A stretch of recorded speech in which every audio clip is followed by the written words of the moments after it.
I would even say non-believers are kind of searching these things out to be able to kind of learn about it in a safe way. Um, to speak of encouragement, this is the last question I'll ask you. Um, we're in a weird season right now, and we have no concept or idea of when this season will end. This chapter of social isolation, this chapter of worry, and the next step, and all sorts of stuff like that. Um, but if there's one thing you've always been an encourager to me, and that just kind of oozes out of you, the idea of being able to just kind of like share kindness and share, what's, like just, hey, this is what's going on, but this is how it's going to be better. Um, how has this season grown and encouraged you as a professor? How has it grown you as a believer, as a husband, as a father? Like what have you learned about this season that we're in? Yeah. I think probably the theme of community and relationships really stands out for me. You know, I'll speak first as a professor. I've already said to you how it's really important that in my classroom it's a community of learning, that we're growing together, learning from one another, and so. Connecting with students, hearing their voice is really important. That's a real value for me. And so for me, I don't want to just download information. I don't want them just to know the material. I want them to grow in their walk with the Lord.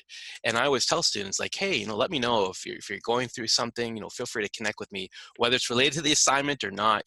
Let's grow together in our walk with the Lord. And so I'll be honest, like maybe in the past week, there are moments where, I've shed a tear here and there, just thinking like, wow, like I'm not going to see students for the next little while. And so, that I was pretty sad about that. And I just had to kind of think about that and just discern, how do we still continue to connect with students? So I've tried my best, to make some connections with students and,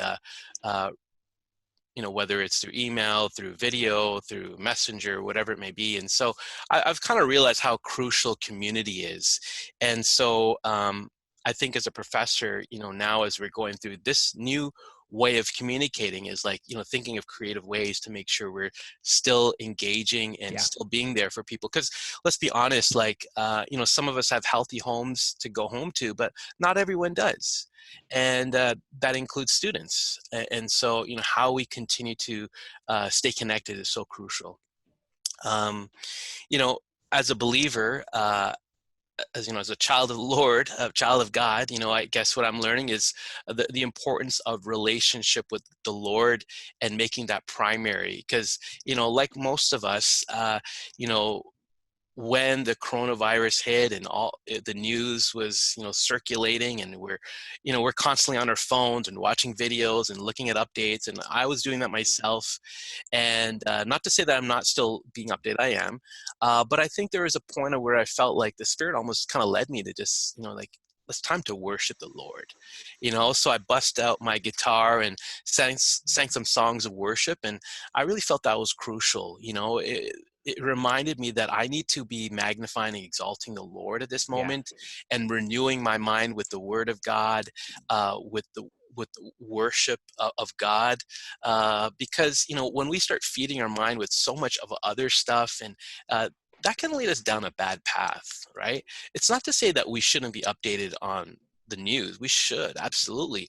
But if that's taking our primary attention more than God, that's a major problem. So how am I learning as a believer? That was important. And as a dad, I've been learning as well about the importance of community as well. A dad and a husband. Obviously I'm at home with my wife and 3 kids, age 7, 4, and 2. And so this is a really unique moment for everyone, right? Especially who has kids. You have kids too, Chris. And yes, so, it is. We've always had our moments, but you know what? We've had some wonderful moments. I just said to my wife the other day, like, I was like, wow, like, they're like playing so well with one another. Like, I've never seen that level of laughter and That's jokes awesome. going on among the kids, That's like awesome. running after each other, playing hide and seek, and I'm playing hide and seek with them as well, trying to find new spots in the home to hide. That you gotta be really Yeah, creative to you gotta be find a really new creative. hiding Yeah, for space in sure. the home. And one really cool moment I saw was my eldest son. Usually in the morning we try to read the Bible and pray with the kids, and so the other day it was my eldest son who actually took aside the two younger ones into one of the rooms. Uh, so my eldest son took the two younger ones in the room and started to read the Bible and prayed with them. And he's Well, like, how cool Dad, is that? and he said, Dad, I did it today, okay? And I was like, wow, okay, great, good on you. And so, in seeing all these things, the importance of community with students, the importance of relationship with the Lord, and community in the family, I've just been reminded how we can't take for granted the relationships we had. We can't take for granted the community we have, and we need to invest more in people, and as it comes out of a growing, wonderful walk with the Lord.